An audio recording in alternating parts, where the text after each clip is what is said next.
Everyone, బాగున్నారా? మేమైతే బాగున్నాము. మీరందరూ కూడా బాగుండాలనే కోరుకుంటున్నాము.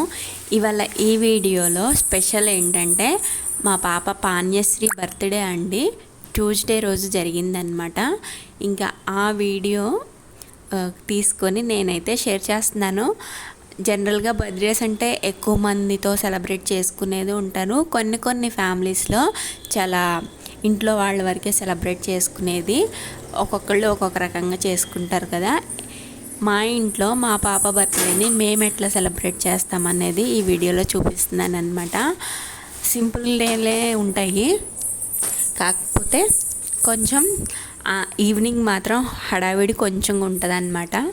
అయితే మార్నింగే లేచిన వెంటనే మా పాపకి బ్రేక్ఫాస్ట్ చేయించేసి ఫ్రెష్ చేయించి బ్రేక్ఫాస్ట్ కొంచెం పెట్టేసి తలస్నానం అయితే చేయించేస్తాము. ఆ తర్వాత కొత్త డ్రెస్ ఒకటి వేసి ఇక తను లేచే ముందే నేనైతే మన ఇంట్లో ఎవరు బర్త్డేస్ అయినా సరే దేవుడి దయ ఉండాలి కాబట్టి నేను ఎక్కువగా పూజించే అమ్మవారికి అయితే ఇవాళ పూజ చేసుకున్నాను అనమాట. అంటే దీపారాధన అది పెట్టేసుకున్నాను. తర్వాత ఇంకా మా పాప లేచిన తర్వాత తనని ఫ్రెష్ చేయించేసి తలస్నానం చేయించి కొత్తగా తీసుకొచ్చిన బట్టలు అమ్మవారి ముందు పెట్టేసుకొని అయితే తనతో దండం పెట్టించేసి ఇంకా ఆ తర్వాత తనకి ఏదన్నా స్వీట్ అది తినిపించేసాను అనమాట.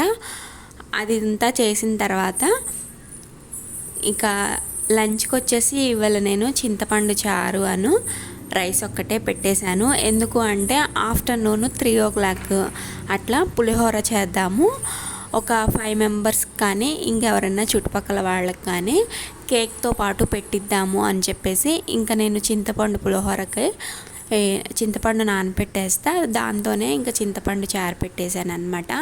మార్నింగ్ అంతా కొంచెం హడావిడి ఏమి ఉండదు, కాకపోతే ఒక ఈవినింగ్ ఒక 4 ఆ టైం నుంచి ఏదన్నా పనులు ఉంటే అవి చేసుకోవాల్సి వస్తాం కదా.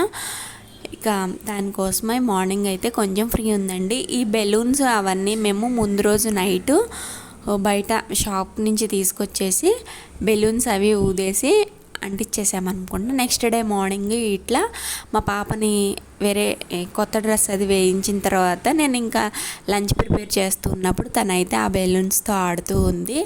ఆ తర్వాత ఇంకా మిగతా రోజుల్లో ఎలా ఉన్నా పిల్లలు మాత్రం ఆ ఒక్కరోజే కోప్పడకుండా ఇంకా తను ఎలా చేస్తానంటే అలా వదిలేస్తాం కదా. ఇక తన సామాను అంటే బొమ్మల సామాన్లంతా కింద వేసిందనమాట.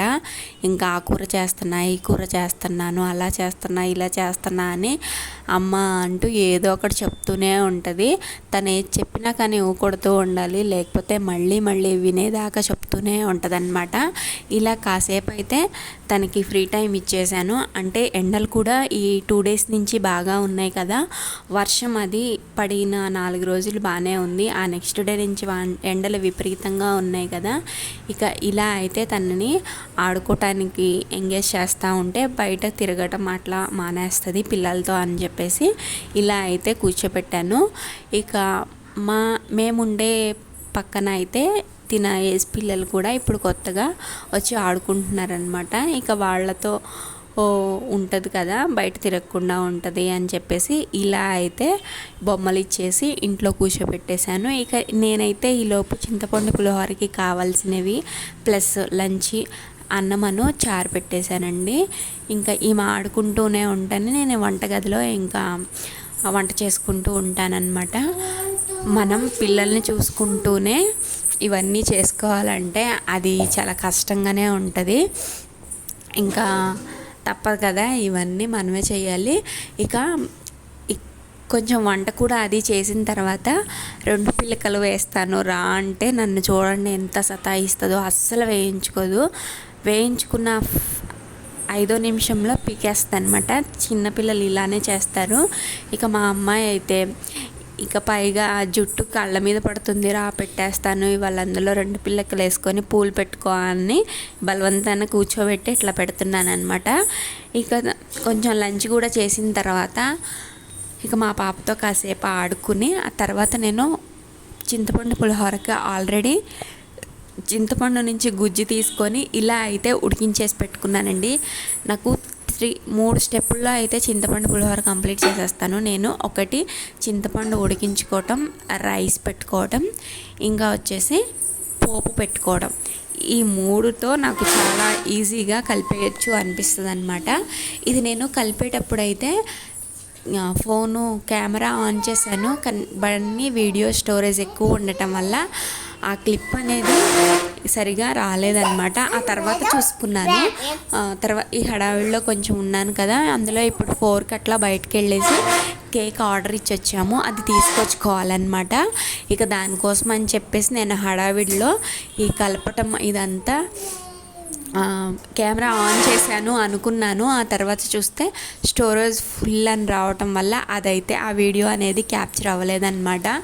మామూలుగా ఈ 3 స్టెప్పులు ముందు ప్రిపేర్ చేసుకొని పెట్టుకున్నాను అనుకో, ఇవన్నీ పక్కన పెట్టేసుకొని జస్ట్ సాల్ట్ అది మిక్స్ చేసుకొని చింతపండు గుజ్జు ఇంకా పొడిగా ఆరపెట్టిన అన్నము తాలింపు వేసేసుకొని మొత్తం కలిసేలా కలిపేసుకుంటానన్నమాట. అయితే దేవుడికి పెట్టే ముందు అయితే మనం ప్రసాదం చూసుకోం కదా, ఇంట్లోకి తినేటప్పుడైతే టేస్ట్ అది చూసుకుంటా కలుపుతాము. కొంతమందికి ఇవి చింతపండు పులిహోర కలపడం కొంచెం కష్టంగానే ఉంటుంది. నాకు వచ్చిన కొన్ని వంటల్లో ఇదొకటి బెస్ట్ అని చెప్పొచ్చు అనమాట. ఎందుకంటే నేను ఇష్టంగా తింటాను కాబట్టి చాలా పర్ఫెక్ట్గా ఇంకా తినే కొద్దీ తినాలి అనిపించే అంతగా ప్రిపేర్ చేసుకుంటాను అనమాట. ఇలా ఉడికించిన అన్నానికైతే ఇలా బేషన్లోకి అట్లా తీసేసుకుంటాను. ఆ తర్వాత కొంచెం సాల్ట్ అంటే 1.5 స్పూన్ అయితే ఈ క్వాంటిటీకి సరిపోతుందండి. ఎక్కువ వేసినా కానీ నాకు మళ్ళీ ఉప్పు ఎక్కువైపోతుంది అనిపిస్తుంది అనమాట. అందులో మనం టేస్ట్ చేయలేం కదా, అందుకు అని చెప్పేసి 1.5 స్పూన్ అయితే వేస్తాను. ఇదైతే కరెక్ట్గా ఎప్పుడూ కలుపుతూ ఉంటాను కాబట్టి నాకు కొలత అది ఈజీగా తెలిసిపోయిద్ది అనమాట. ఇక ఆల్రెడీ ఉడికించి పెట్టుకేసుకున్నాను కదా, ఈ గుజ్జు అనేది కొంచెం 4 పచ్చిమిరపకాయలు అవి వేస్తాను. ఈ గుజ్జులో పచ్చిమిరపకాయలు ఉడికినాయి అనుకోండి, అవి మనం రైస్ తినేటప్పుడు తింటే కూడా ఉడికిపోయి ఉంటాయి కదా, మంట కూడా అనిపించదు, బాగుంటుంది. ఒకసారి మీరు కూడా ట్రై చేయండి. నేను ఎప్పుడు ఈ చింతపండు గుజ్జును ఉడికించేటప్పుడు ఈ పచ్చిమిర్చి అనేది కంపల్సరీగా వేస్తానండి. పచ్చిమిర్చి వేసి పక్కన పెట్టడం కాదు, మన పులిహోర తినేటప్పుడు ఆ ఉడికించిన పచ్చిమిర్చి తింటే చాలా టేస్టీగా ఉంటుంది అనమాట. ఇక కలిపేస్తున్నాను, కొంచెం ఆ గుజ్జు అనేది కాలుతుందనమాట. కలిపేసేసి పోపు కూడా కలిపేసి ఇక నేను కేక్ తీసుకురావడానికి అయితే పక్కనే మాకు నియర్ బైలో ఉన్న బేకరీకి అయితే వెళ్ళానమాట. ఇంకా అక్కడ కొంచెం టైం పడుతుంది అని చెప్పారు.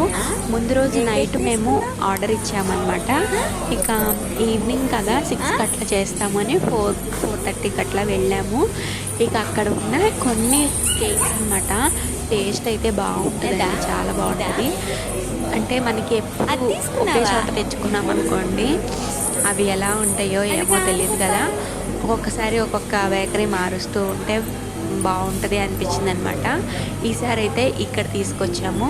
కేక్ టేస్ట్ అయితే బాగుంది, తినే కొద్దీ తినాలనిపించింది అనమాట. కూల్ కేక్ తీసుకొచ్చాము. ఇక మా పాప వచ్చిన తర్వాత ఇక ఈవినింగ్ వేయాల్సిన బట్టలు కూడా దేవుడి దగ్గర పెట్టేసి తీసుకొచ్చిన కేకు ప్లస్ చాక్లెట్స్ బిస్కెట్స్ ఇవన్నీ ఇలా పెట్టుకొని తనతో పెట్టించేసి ఇలా దండం పెట్టుకో అంటే పెట్టుకుంటుందండి. నేను ఎప్పుడు చెప్తాను కదా ఈ అమ్మవారికే పూజ చేస్తానని. ఇక అమ్మవారి ముందైతే పెట్టుకొని ఇలా మా పాపతో దేవుడి మందిరం ముందే కట్ చేపించామన్నమాట. ఈసారి ఎక్కువ మందిని కూడా పిలవలేదు.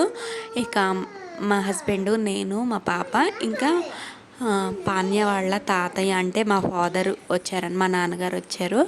ఇంకా వీళ్ళ సమక్షంలోనే కేక్ కట్ చేపించాము. ఈ ఇయర్ అయితే ఇలా మా పాప బర్త్డేని సెలబ్రేట్ చేసామన్నమాట. మీకు కనుక ఈ వీడియో నచ్చితే, ఇంకా మీలో ఎవరైనా ఈ వీడియో చూస్తున్న వాళ్ళు ఉంటే ప్లీజ్ మీ విషెస్ని మా పాపకి తెలియచేయండి అండ్ మీ బ్లెస్సింగ్స్ కూడా మా పాపకి ఇవ్వండి, కామెంట్ బాక్స్లో చెప్పండి. ఇక మా పాపకి ఇప్పటికీ 3rd బర్త్డే అండి. ఇక అందుకనే క్యాండిల్ అది వెలిగించామన్నమాట.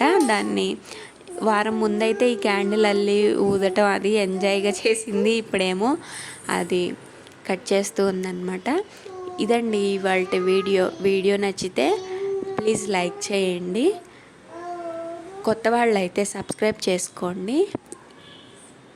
ఈ ఫ్రాక్ వచ్చేసి నేను బిసెంట్ రోడ్లోనే తీసుకున్నాను.